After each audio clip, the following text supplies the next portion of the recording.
Formal na ning inumpisa ning city government ning Mabalacat ing pamanyamasan ing paligid na ning Mabalacat Public Market king Barangay San Francisco katukining pamanyali ning city government kareng stall sa atupan king harapan na ning palengke. Mumunang takbang king proyekto ing pamanyali o pamaglako kareng stalls king paligid na ning building bang apaluwala siyang espasyo apasan tinging kabilugan na lugar at mipasno iba't king maluwat ng problema ning maskup akimut na ning trapiko king party na ning public market intersection.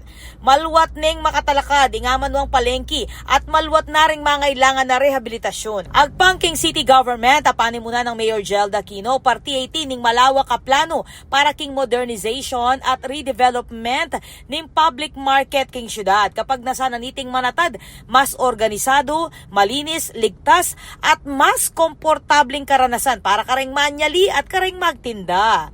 Ako po, Patricia Mamangon para King News Force Pampanga, balitang tutuking Balen, susuyo.